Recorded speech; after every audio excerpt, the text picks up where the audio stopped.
On the college side of this, I'm curious, Kelly, with the discussion all the three of them have had on running the minor league programs. Obviously, facilities may be a bit of a different thing, given the university has a lot of the facilities already. But what parallels do you see with running college sports programs? I guess particularly basketball, with some of the challenges they face on the minor league front. Let me mention one other thing. It's on my list. I didn't. Please. You know what? In terms of the future, this might be happening, but one of the most important things I've seen happen in downtown Raleigh is that Campbell Law School is there. This might already be happening, but if the university could put one of its departments or a part of the university right smack here in the middle of downtown, that would really help, because that relationship between the university and the city is so important. You might already be doing it, but I've watched what happened when Campbell Law School opened in downtown Raleigh. The place blossomed. It's like it's a new life. With all lawyers and accountants running around before, and now we got a. I love that. I didn't mean that. Well, you can take that one too, Kelly, if you want to advise the academic department. No, I'm just saying that relationship. Any way you can emphasize that way and get to the. You know what I mean. I don't know. Yeah. We want to talk a little bit about in terms of where you see parallels in terms of running college sports programs and minor league programs. I mean, obviously, you're part of a much bigger institution. You're not just looking at the one sports team or program, but in terms of the challenges you face, probably, more in terms of what Bill and Pete were saying, and, particularly in terms of the outreach to the community, getting people engaged around the team. How do you think the university is doing in that respect? What things are you working on with that? I think there are a lot of parallels. In the sports and entertainment business, even though we're in a college setting, it's the same things that both Pete and Bill have talked about. You're constantly trying to engage the community.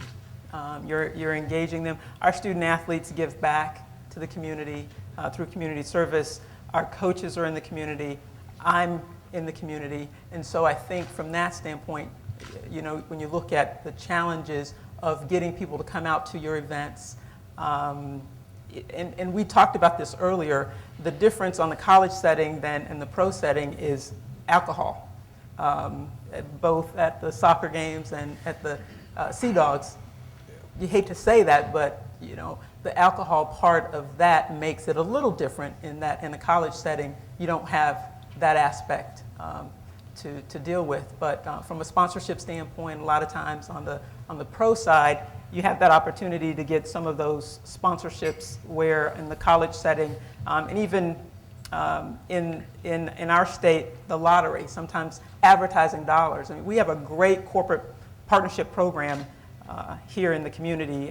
Rob Rickles does a tremendous job getting out in the community, and we have many of our partners that help and support us. And so in that same way, I think the parallels are definitely there. You're just really constantly trying to figure out how to raise that level of engagement with the community. Mm-hmm.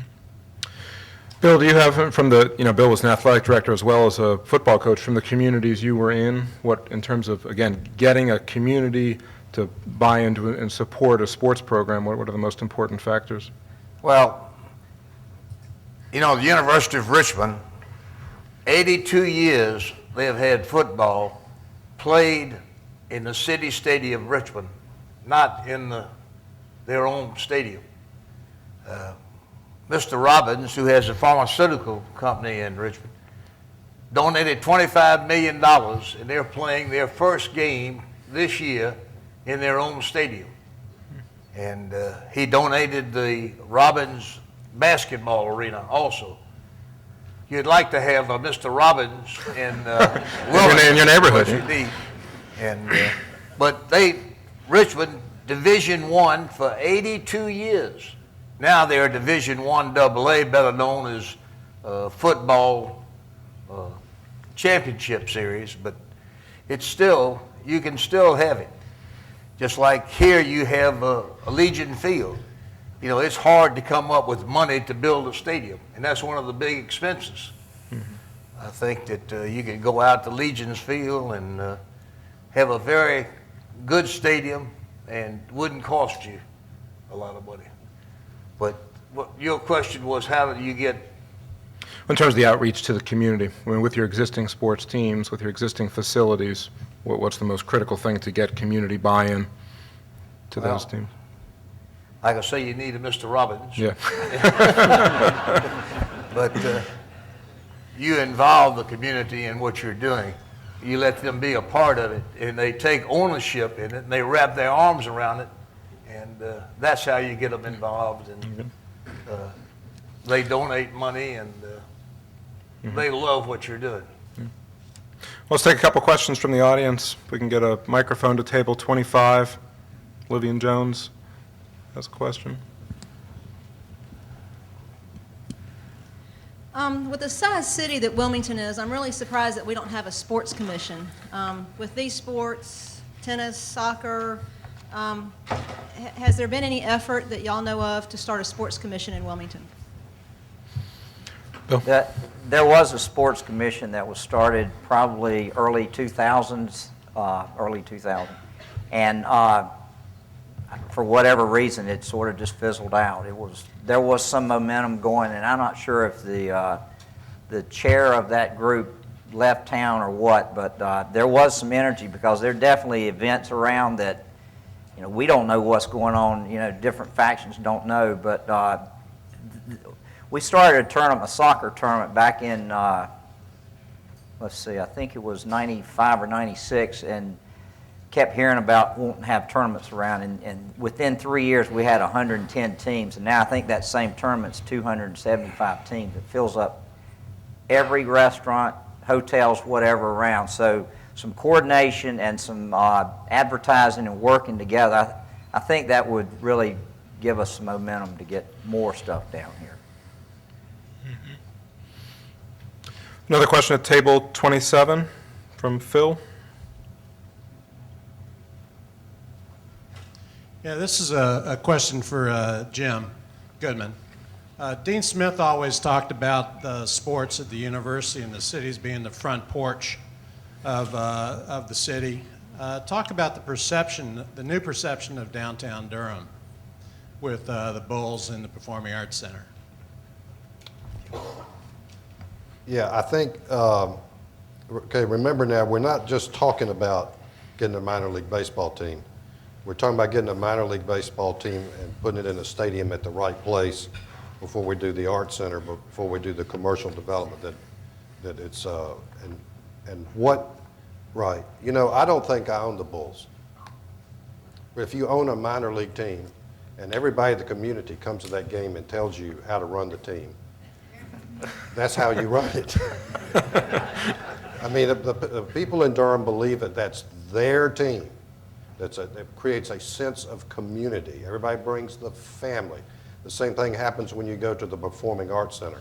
So what has happened is that there is a new sense of community, and a big part of that, and you cannot underestimate this, is the concept of community pride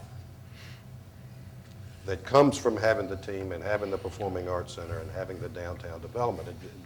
It brings you together. And this has happened in Durham. If you ask Durham, they would tell you the best investment they ever made was that ballpark. I mean, what has happened to the tax base because of all the development and what's going on around the ballpark far exceeds anybody's estimation, and is paying for the more than it pays for the ballpark. And this, I don't think this, I've never, well, right. Oh, so what we're talking about is growing the tax base of the entire area around the ballpark and the Performing Arts Center, and growing, as Phil said, this sort of, well, people in Durham were standing up a little taller. Right, Durham was taking a lot of heat. There was crime, every murder. Let's go to Durham and get murdered. Was what we would say in Raleigh. You're going to Durham? Oh, nice to have known you. Have you made your funeral? That's not true about Durham. That wasn't true, right? But the people that lived there were beginning to believe it, right? So we've changed the whole attitude in Durham about who we are and our position in the triangle. And so these facilities can really help that.